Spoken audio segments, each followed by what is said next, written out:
The wounds of the Michael Brown shooting in Ferguson has reopened after earlier this week. An 18-year-old black man by the name of Vonderrit Myers was killed by an off-duty police officer. And understandably, I mean, the case for the Michael Brown shooting, where he had his hands up in the air and was still killed by the police, touched off a lot of heat and protests in Ferguson and in everywhere around the world. Even in Hong Kong, the protesters had their hands in the air saying "Don't shoot." A lot of people think that this originally came from or was adopted from the Ferguson protests. On this specific case, I think, whereas in the Michael Brown shooting, a lot of the traditional media was saying, "Oh, we have to wait until we know all the facts." This time, I actually think that that is the likely case or scenario that people should be waiting for. There's a lot of questions to be answered, and I'll be getting to those in a second. But just to give you a little background story on how it actually all went down, Mr. Myers was allegedly, this is all coming from the police, was running away when he was being apprehended by an off-duty police officer. The police officer said that he was able to detect that Mr. Myers have a gun when he was running by the way he was running. And eventually, the police are still alleging that Mr. Myers shot at the police officer 3 times. The cop then exchanged fire and killed him after 17 rounds. Now, the reason why I originally said that we should wait for all the facts to come in before rushing to judgment on both sides of this case is because, well, Mr. Myers does have a history of gun possession and a rap sheet that, yeah, that does need to be taken into consideration, especially given the police's version of events of the story. The gun that was reportedly shot back at the police was reported stolen on the 26th of September.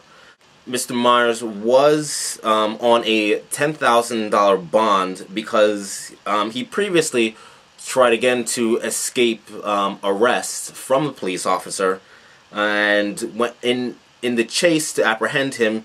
He dropped a gun down the drain pipe or into the sewer, which was later then released.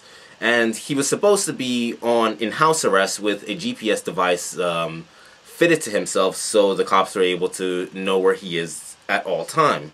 You also have to take into account that the bullets that were recovered from the scene did come from the gun that the police reporting was used to shoot at the cop.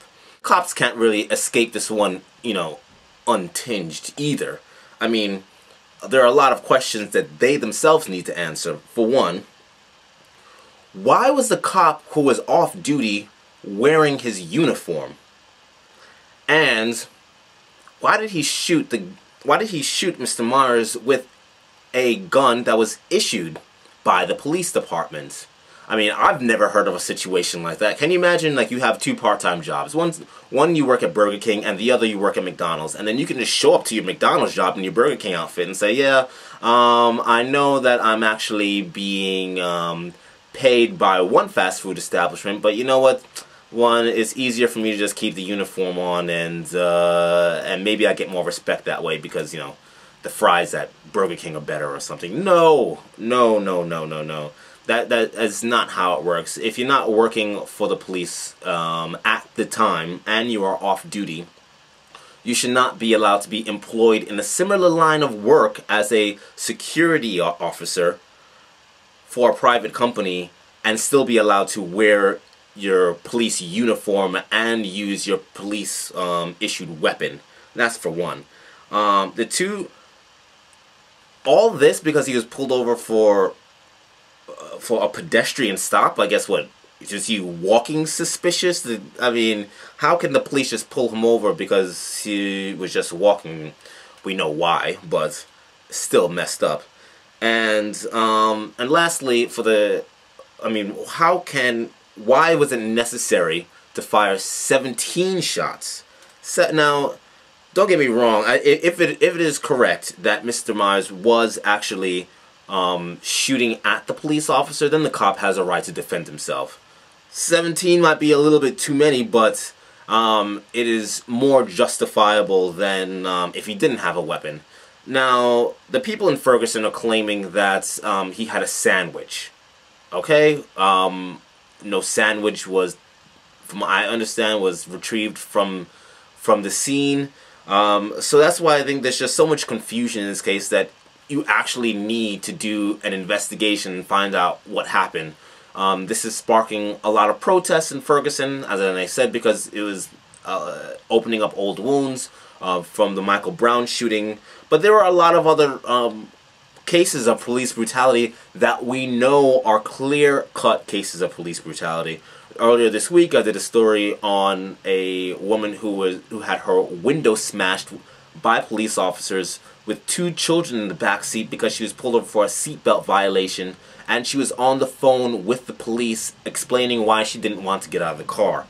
And you also have a 17-year-old being punched in the face unconscious by a police officer because the police officer thought he was smoking a joint when in fact he was just smoking a cigarette. So I think the people of Ferguson need to take a deep breath on this one, let the facts come out, and then when the facts come out, then make a determination on whether or not to protest or not, or you know, protest the amount of deadly arms fire. But I think better energy could be put to use with other cases of police brutality.